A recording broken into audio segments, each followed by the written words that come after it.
So this is the beginning of week 4. It's been exactly 3 weeks since I started my first batch of oyster mushrooms. So those are in the fruiting room. I believe that um, the pinning should start pretty soon. So I'm really excited to see the first mushrooms form.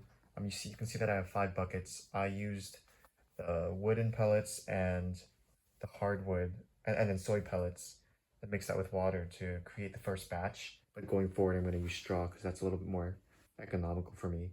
Um, yeah, you can really see a lot of the white mycelium at this point. It's kind of hard to see with this specific camera, but with my eyes, I can see how the mycelium has really taken over the hardwood pellets.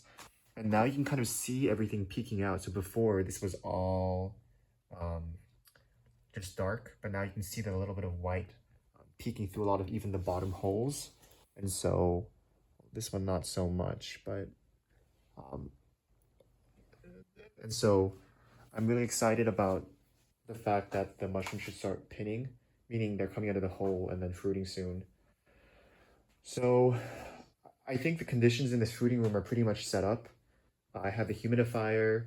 I believe I need like a little fan that I need to set up, so I'm gonna do that soon. And then I have an induction fan to provide the airflow exchange throughout the growing process. I still haven't turned this on yet because I have to figure out how it works and how to set it up so that it runs at specific intervals during the hour, but I have a little bit more time because they haven't actually started coming out yet. And then I have to put a filter at the end of this so that none of the spores are are dissipated or none of the spores spread throughout the rest of the room and house. So uh, it's looking pretty good.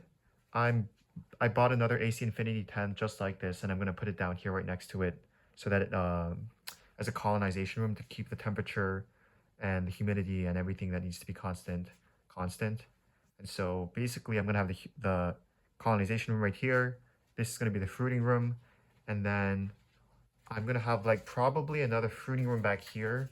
Maybe not the 8 by 8 by 7 one, maybe like a slightly smaller one, but maybe a bigger one. Uh, well, we'll have to see what happens.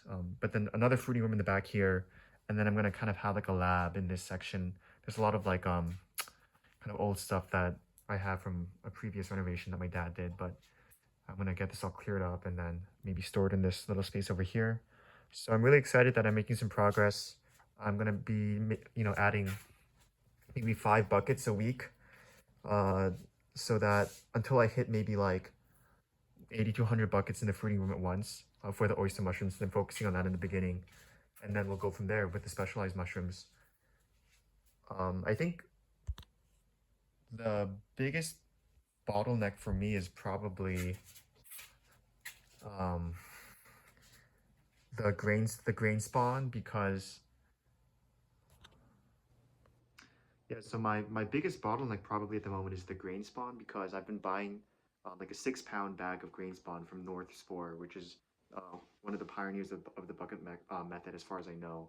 Um, and then one 6 pound bag of grain spawn can maybe like be used for 2 or 3 buckets. Um, Three if you spread it thin, um, two 5 gallon buckets. So if one 6 pound bag of grain spawn is like $20-$30, then that's not really sustainable for me.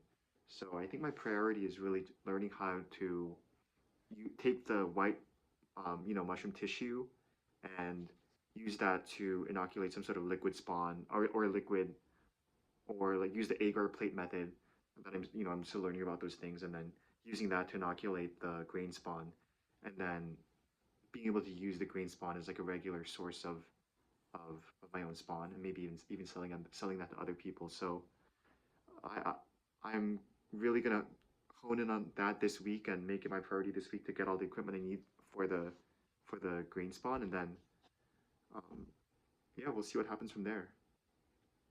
But I'm pretty happy with the progress I have so far. Again, the first mushrooms haven't fruited, but the buckets seem like they're about to start fruiting, so I'm pretty happy about that. And I'm really excited about the progress I'm making and where I'm going to be in like a month from now. Based on the other video where I was showing all the layout in the basement. I think I'll have like a nice workflow set up with the colonization room right behind me, the fruiting room right behind me for for only the oyster mushrooms, and then another fruiting room all the way in the back for the specialized mushrooms that I'm trying to grow, like maybe lion's mane or reishi or something else.